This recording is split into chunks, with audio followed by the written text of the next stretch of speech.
इस कहानी की लेखिका है शिखा श्रीवास्तव अनुराग।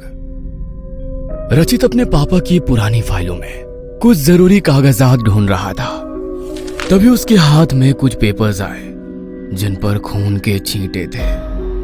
रचित ने हैरानी से उन कागजों को देखा और उन्हें पढ़ने की कोशिश करने लगा।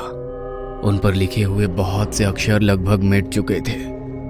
फिर भी जब उसने किसी तरह उन्हें पढ़ा तो हैरान रह गया। ये कागज किसी बंगले के थे जिसे उसके पापा ने वर्षों पहले खरीदा था। रचित उन कागजों को लेकर अपनी माँ वीणा जी के पास गया और उसने कहा, माँ देखो मुझे पापा की फाइल में क्या मिला है, बंगले के कागज। ये सुनते ही वीणा जी ने घबराकर उसके हाथ से उन कागजों को छीन लिया और बोली, तुझे किसने कहा था इन्हें हाथ लगाने के लिए? मैं आज इन्हें जला ही देती हूँ। ये क्या बोल रही हो तुम माँ? पहले तो मुझे ये समझ में नहीं आ रहा है कि जब पापा के पास ये बंगला था तब आज तक हम सब इस सड़े हुए किराए के मकान में क्यों रह रहे हैं। पापा ने आज तक कभी इस बंगले का जिक्र तक नहीं किया और तुम भी कागज जलाने की बात कर रही हो। रचित परेशान सा बोला। इन कागजों को देखते हुए वीणा जी की आंखों में आंसू आ गए थे। उन्हें पोंछकर किसी तरह स्वयं को संभालते हुए उन्होंने कहा, अब तू बड़ा हो गया है, इसीलिए आज मैं तुझे सारी बातें बताती हूँ। ये बात तब की है जब मेरी और तेरे पापा की नई नई शादी हुई थी। जहाँ पर ये बंगला है, हम उसी जंगल के पास वाले शहर में रहते थे। हमारा कारोबार भी काफी फैला हुआ था। एक दिन हम दोनों घूमते हुए जंगल की तरफ चल पड़े। वहाँ नदी के किनारे ये शानदार बंगला खड़ा था। ये बंगला इतना सुंदर था कि एक ही नजर में मुझे भा गया और मैंने इसे खरीदने की जिद ठान ली। तेरे पापा ने मेरी इस जिद को पूरा भी कर दिया और जल्दी ही ये बंगला हमारा हो गया। हम अक्सर सप्ताह के अंत में वहां रहने जाते थे। एक दिन बंगले को सजाते हुए मेरी नजर एक पेंटिंग पर पड़ी जो इसी बंगले की थी, पर वो बहुत ही पुरानी और डरावनी थी। मैंने उसे दीवार से उतारा और कूड़ेदान में फेंक दिया। ऐसा करते ही मानो बंगले में तूफान आ गया। उसकी दीवारों में दरारें पड़ गईं और वहां से खून रिसने लगा। इससे पहले कि हम कुछ समझ पाते, अलमारी से निकलकर बंगले के कागज हमारे सामने हवा में नाचने लगे और उन पर खून के छींटे पड़ने लगे। साथ ही वातावरण में एक भयानक आवाज गूंजी, अगर अपनी जान बचानी है तो अभी के अभी यहाँ से चले जाओ और वापस लौटकर कभी मत आना। हमने जैसे तैसे अपने आप को संभाला और वहां से बाहर निकल गए, लेकिन पता नहीं मुझे क्या सूझी कि मैं बंगले के कागजों को समेटकर अपने साथ ले आई। अब मुझे लगता है कि मैंने ये बहुत भारी भूल की थी। इस घटना का तुम्हारे पापा के दिमाग पर बहुत बुरा असर हुआ। धीरे धीरे हमारा व्यापार भी डूबता चला गया। हमारे अपनों ने हमारा साथ छोड़ दिया। तब हम सभी परिचितों और रिश्तेदारों से दूर इस शहर में रहने आ गए। तुम्हारे पापा नौकरी करने की हालत में नहीं रह गए थे, इसीलिए मैंने घर की जिम्मेदारी उठाई। बाकी तो तुम सब कुछ जानते ही हो कि तुम्हारी नौकरी लगने से पहले हमने किस तरह दिन गुजारे हैं। अपनी माँ से सारा वृतांत सुनकर रचित भी दुखी हो गया। उसने वीणा जी के हाथ से बंगले के कागजों को लेकर उन्हें वापस फाइल के हवाले किया और खामोशी से दफ्तर जाने के लिए तैयार होने लगा। आज दफ्तर में भी रचित के दिमाग में उस बंगले की ही बातें घूम रही थी और काम में उसका बिल्कुल भी मन नहीं लग पा रहा था। क्योंकि थोड़ी ही देर में कंपनी के बॉस मिस्टर धर्मिक के साथ उसकी मीटिंग थी, इसलिए ना चाहते हुए भी मन मारकर उसे कॉन्फ्रेंस हॉल की तरफ जाना ही पड़ा। मीटिंग के दौरान मिस्टर धर्मिक ने नोटिस कर लिया कि रचित कुछ परेशान सा है। रचित उनके प्रिय कर्मचारियों में से एक था, इसलिए उन्होंने उससे उसकी परेशानी की वजह पूछी। सहसा रचित को याद आया कि मिस्टर धर्मिक अक्सर काली शक्तियों के विषय में पढ़ते रहते हैं और उनके विषय में वो खोजबीन भी करते रहते हैं, इसलिए उसने उन्हें सारी बात बता दी। रचित की बात खत्म होने के बाद मिस्टर धर्मिक ने कहा, तुम्हारी बातें सुनकर ऐसा लग रहा है कि इस बंगले का रहस्य उसी पेंटिंग में छुपा हुआ है जिसे तुम्हारी माँ ने कूड़ेदान में फेंक दिया था। आज शायद वो समय आ गया है कि मैंने अपने गुरुजी से जो सीखा है मैं उसका उपयोग करूं इसलिए हम कल ही उस बंगले में चलेंगे। लेकिन अगर हम दोनों को कुछ हो गया तो? नहीं नहीं, मुझे बहुत डर लग रहा है सर, रचित घबरा कर बोला। धर्मित ने उसे समझाते हुए कहा, डरो मत, हमें कुछ नहीं होगा। मैं आज रात कुछ विशेष पूजा करके हमारी सुरक्षा का सारा इंतजाम कर लूंगा। अब तुम घर जाकर आराम करो, मैं भी आज छुट्टी लेकर अपने घर जा रहा हूँ। घर आकर जब रचित ने वीणा जी को मिस्टर धर्मित के साथ बंगले में जाने की बात बताई, तब उन्होंने उसे रोकने की बहुत कोशिश की, लेकिन रचित को मिस्टर धर्मित पर पूरा भरोसा था। अगले दिन तय समय पर मिस्टर धर्मित रचित के घर आए। वीणा जी ने उन्हें भी समझाने की बहुत कोशिश की, लेकिन मिस्टर धर्मित ने कहा, आंटी आप घबराइए मत, ईश्वर चाहेंगे तो आपका बंगला जल्द ही आपको वापस मिल जाएगा। बस आप बंगले के कागज मुझे दे दीजिए। अब वीणा जी कोई प्रतिरोध नहीं कर पाई और उन्होंने कागज लाकर मिस्टर धर्मित को सौंप दिया। मिस्टर धर्मित ने उन कागजों को संभाल कर अपने बैग में रखने के बाद रचित के गले में अभिमंत्रित किया हुआ एक लॉकेट पहना दिया। वैसा ही लॉकेट उनके गले में भी था। चाहे कुछ भी हो जाए रचित, इस लॉकेट को तुम अपने गले से मत उतारना। ये अगले 48 घंटों तक हमें बुरी शक्तियों से बचाकर रखेगा और हमें नींद भी नहीं आने देगा। मिस्टर धर्मित के कहने पर रचित ने हामी भर दी।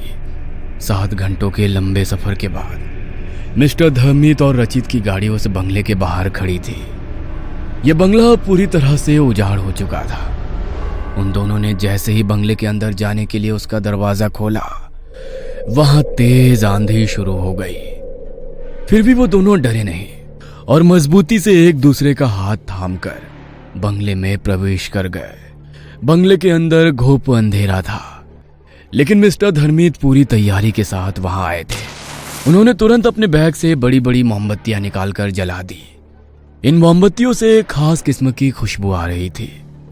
अभी वो दोनों आगे कुछ सोचते कि तभी बंगले में से किसी के हंसने की आवाज आने लगी। इस हंसी के थमते ही वहां एक दूसरी आवाज गूंजी।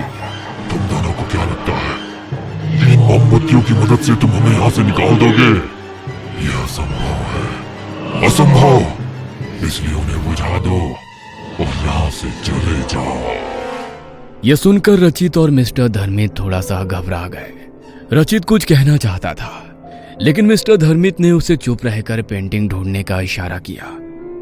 वो दोनों अपने हाथ में मोमबत्ती लेकर अपने काम में जुट गए। लॉकेट और मोमबत्तियों के कारण बंगले में मौजूद काली शक्तियां इनके पास नहीं आ पा रही थी, लेकिन वो उन्हें डराने की भरपूर कोशिश कर रही थी। अंदर अंदर थोड़ा डरने के बावजूद वो दोनों बिना रुके अपने काम में लगे हुए थे। समय बीतता जा रहा था, लेकिन उनकी तलाश खत्म ही नहीं हो रही थी। 24 घंटे गुजर चुके थे। उनके लॉकेट की शक्ति खत्म होने में भी बस 24 घंटे ही शेष थे। ऐसा लगता है कि हम सफल नहीं होंगे, रचित ने धीरे से मिस्टर धर्मित से कहा और गुस्से में उसने अपने पैरों को जोर से फर्श पर पटका। ऐसा करते ही उसका पैर फर्श को तोड़ता हुआ थोड़ा अंदर चला गया। यह देखकर मिस्टर धर्मित फर्श के गड्ढे में रचित के फंसे हुए पैर को बाहर निकालने के लिए थोड़ा झुके तो उनकी नजर फर्श के अंदर दबी हुई पेंटिंग पर पड़ी। रचित और मिस्टर धर्मित ने मिलकर किसी तरह वहां से वो पेंटिंग निकाल तो ली, पर इसके बाद वो दोनों बहुत ज्यादा थक गए थे, इसलिए वो थोड़ी देर वहीं पर बैठ गए। मिस्टर धर्मित ने अब ध्यान से इस पेंटिंग को देखना शुरू किया तो उन्होंने पाया कि इस पेंटिंग में एक खास तांत्रिक कोड में इस बंगले का राज लिखा हुआ था। उन्होंने अपनी आंखें बंद करके अपने गुरु को प्रणाम किया, जिनसे उन्होंने तंत्र विद्या सीखी थी। इसके बाद उन्होंने इस कोड को तोड़ना शुरू किया। धीरे धीरे बंगले के सारे राज उनके सामने स्पष्ट हो गए। किसी जमाने में इस बंगले की जगह कुछ तांत्रिकों का आश्रम था। वो अपनी काली सिद्धियों के जरिए सारे संसार को अपना गुलाम बनाकर उन पर अपनी हुकूमत चलाना चाहते थे। जब इस गांव के मुखिया को इस विषय में पता चला, तब उसने अपने गुरु से सलाह मशवरा करके उन तांत्रिकों को उनके आश्रम के साथ ही जला दिया। इसके बाद उनके गुरु ने वहां मौजूद राख से यह तस्वीर बनाकर इसमें उनकी कहानी छुपा दी और उसके फ्रेम को मंत्र से बांधकर उन तांत्रिकों की बुरी शक्तियों को उन्होंने इसमें कैद कर दिया। साथ ही उन्होंने मुखिया जी को आदेश देकर आश्रम की जगह ठीक इसी तस्वीर की तरह दिखने वाला बंगला यहां बनवा दिया। आश्चर्य से मुंह खोले सारी कहानी सुन रहे रचित से मिस्टर धर्मित ने आगे कहा, तुम्हारी माँ के द्वारा पेंटिंग उतारकर फेंकने से इसका फ्रेम टूट गया और इसमें कैद काली शक्तियां बाहर आ गई, तो अब क्या करें? रचित ने संशय से पूछा। मिस्टर धर्मित ने ध्यान से पेंटिंग के फ्रेम को देखते हुए कहा, हमें ये फ्रेम दोबारा बनाना होगा, लेकिन इसके लिए उसी पेड़ की लकड़ी चाहिए जिससे ये पहले बना था। ये पेड़ इसी जंगल में है, लेकिन कहाँ ये मुझे नहीं पता। तुम जल्दी जाओ और उसे जाकर ढूंढने की कोशिश करो, तब तक मैं पूजा की तैयारी करता हूँ। और सुनो, संभल कर जाना, वो काली शक्तियाँ तुम्हें डराने की कोशिश करेगी, लेकिन अभी हमारे लॉकेट में 18 घंटे की शक्ति बची हुई है, इसलिए घबराना मत। मिस्टर धर्मित की बात सुनकर रचित जब पेड़ ढूंढने के लिए निकला तब बुरी शक्तियां भी उसे रोकने के लिए उसके पीछे चल पड़ी। कभी वो रचित के आगे गहरे गड्ढे का भ्रम पैदा करती, तो कभी उस पर हड्डियों और खून की बारिश करती, और कभी डरावनी आवाज में उसे यहां से वापस जाने के लिए धमकाती। लेकिन रचित मिस्टर धर्मित की बातों को याद करते हुए चुपचाप आगे बढ़ता रहा। उसने लगभग पूरा जंगल छान लिया, लेकिन उसे वो पेड़ नहीं मिल पा रहा था। 6 घंटे गुजर चुके थे और अब रचित पर निराशा हावी होने लगी थी। उसने मन ही मन अपने ईश्वर को याद किया और उनसे मदद की गुहार लगाते हुए फिर से आगे बढ़ने लगा। अचानक ही उसकी नजर एक छोटे से मंदिर की तरफ गई जो पेड़ों की झुरमुट में छिपा हुआ था। मदद की आशा से रचित उस तरफ बढ़ गया। जैसे ही उसने मंदिर में कदम रखा, एक आवाज आई, आओ, मैं कब से तुम्हारी ही राह देख रहा था। रचित हैरानी से आवाज की दिशा में बढ़ा तो उसने देखा वहां एक बेहद वृद्ध साधु समाधि में लीन थे। रचित ने जब उन्हें प्रणाम किया तब साधु बाबा ने अपनी आंखें खोली और उसे आशीर्वाद देते हुए बोले, हम कब से इसी दिन की प्रतीक्षा कर रहे थे जब तुम यहां आओगे। आओ, मेरे साथ चलो। रचित मंत्र मुग्ध सा उनके साथ चल दिया। उन्होंने रचित को एक पेड़ की तरफ इशारा किया और अपने थैले में से निकालकर एक कुल्हाड़ी भी उन्होंने उसे दे दी। रचित ने जैसे ही पेड़ से लकड़ी काटी, वो पेड़ वहां से ऐसे गायब हो गया जैसे कभी उसका अस्तित्व ही नहीं था। साधु बाबा ने अब रचित को एक मंत्र देते हुए कहा, इस मंत्र का जाप करो, यह तुम्हें तुरंत ही बंगले में पहुंचा देगा। जाओ, जल्दी जाओ, समय बहुत कम है। रचित ने एक बार फिर उन्हें प्रणाम किया और आंखें बंद करके वो तेजी से उनके दिए हुए मंत्र का जाप करने लगा, जिसकी सहायता से वो पलक झपकते ही बंगले में पहुंच गया। मिस्टर धर्मित ने अब रचित के हाथ से लकड़ी लेकर फ्रेम बनाना शुरू किया। जैसे जैसे फ्रेम बनता जा रहा था, बंगले में मौजूद बुरी शक्तियों के चीखने चिल्लाने की आवाजें भी बढ़ती जा रही थी। वो बंगले में मौजूद सामानों को रचित और मिस्टर धर्मित के ऊपर फेंककर अभी भी किसी तरह उन्हें रोकने की कोशिश कर रही थी, लेकिन मिस्टर धर्मित बिना रुके अपने काम में लगे हुए थे। लॉकेट की शक्ति खत्म होने में अब बस आधा घंटा शेष रह गया था। आखिरकार फ्रेम बन गया और मिस्टर धर्मित ने पेंटिंग को उसके पुराने टूटे हुए फ्रेम से निकालकर नए फ्रेम में डाला और फिर उसे अपने बनाए हुए पूजा स्थल पर रखकर उन्होंने वेदी में अग्नि प्रज्वलित कर दी और एक मंत्र पढ़ने लगे। जैसे जैसे मंत्र के साथ अग्नि में आहुति पड़ती गई, एक एक करके काले धुएं के रूप में सारी बुरी शक्तियां पेंटिंग में वापस कैद हो गई। अगले कुछ ही पलों में वहां शांति छा गई। यह देखकर रचित प्रसन्न हो गया और उसने खुशी से आवेग में मिस्टर धर्मित को गले लगा लिया। तभी उसे स्वयं से अलग करते हुए मिस्टर धर्मित ने कहा, अभी एक विशेष काम बाकी है, इसलिए अपनी खुशी बचा कर रखो। अब क्या बचा है सर? तुम्हारी बलि।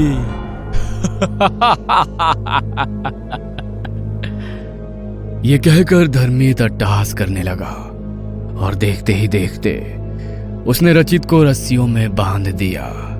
इसके बाद उसने अपने बैग से बंगले के कागज को निकालकर हवन वेदी के पास रख दिया। रचित ये सब देख सुनकर बुरी तरह घबरा गया था। उसने देखा कि धर्मित की आंखों में खून उतर आया था और उसका चेहरा बहुत ही भयानक लगने लगा था। रचित को कुछ भी समझ में नहीं आ रहा था कि अब वो करे तो क्या करे। तभी धर्मित ने कहा,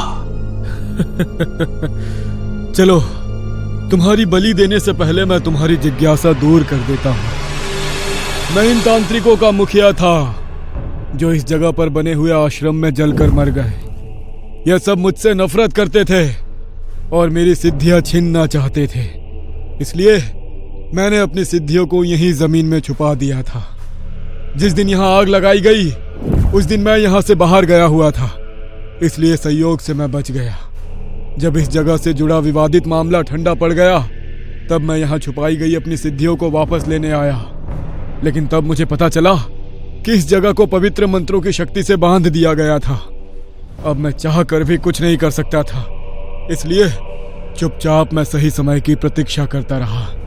फिर एक दिन तुम्हारे माँ पापा यहाँ आए और तुम्हारी माँ ने पेंटिंग के फ्रेम को तोड़कर मंत्रों की शक्ति को खत्म कर दिया।